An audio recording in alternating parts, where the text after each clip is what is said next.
any kind of live streaming is such a beautiful exercise to learn about yourself and to like throw yourself into the deep end. I actually recommend it for everyone because whether someone tunes in or not, learning to just wing it, learning to be calm when the tech doesn't work. Oh, shoot. When you press go live and it doesn't stream. I've had that happen several times. And I think that builds confidence. That made me feel confident that if I can handle all those things and still stay calm, then I can handle anything. So I have a question for you. We're, talking about fear and doing it scared. What's the last time or maybe the biggest moment where you're like, I freaking overcame that? Like I was terrified, but I did it anyways. Is there a moment you can think of that's recent or like a really big moment for you that you're like super proud of yourself that you...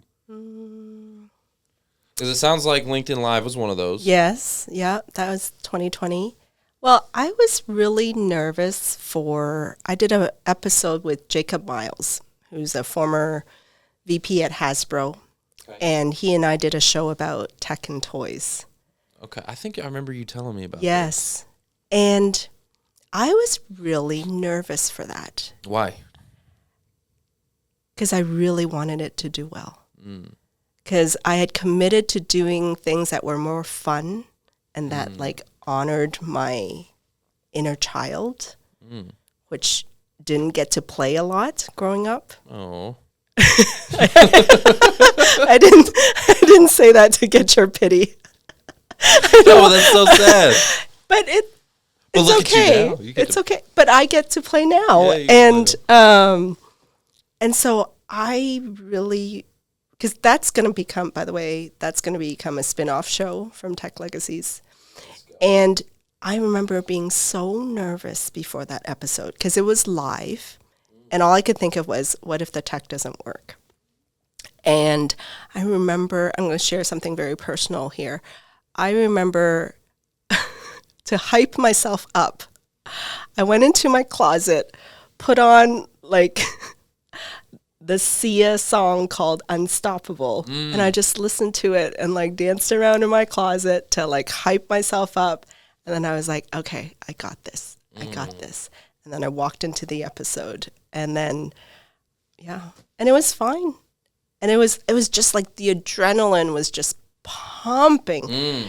And I even thought it glitched because one of the screens like on LinkedIn didn't go live. And so I thought it was only live on YouTube and then all this stuff. But where did you do this episode?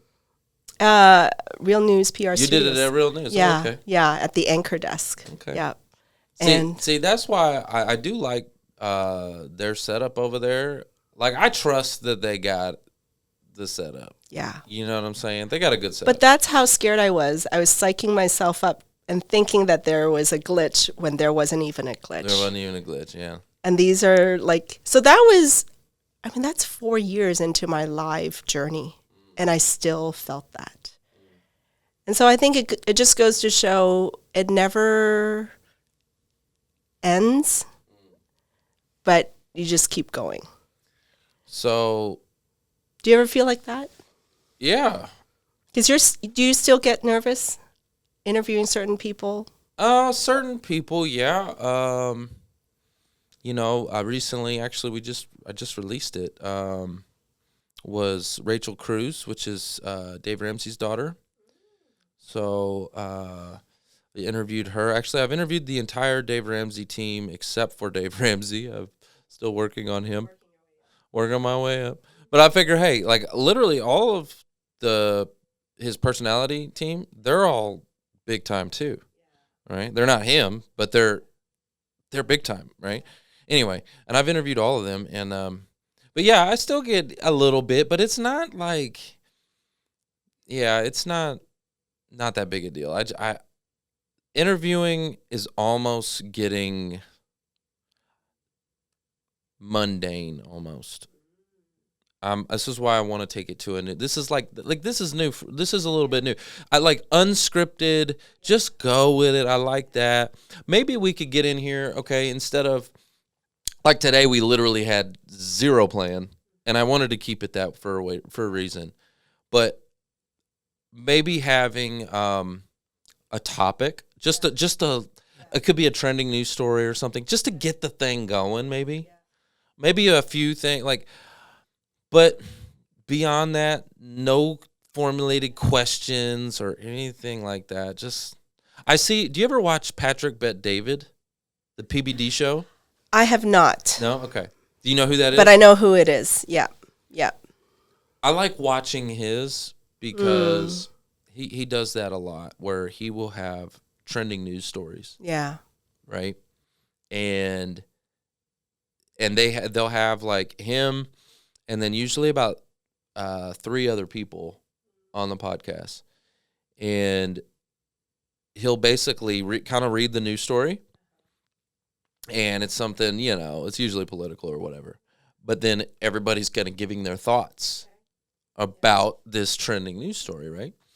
And, it goes all kinds of directions, but people are giving their thoughts off of a certain topic, right? So it's kind of cool.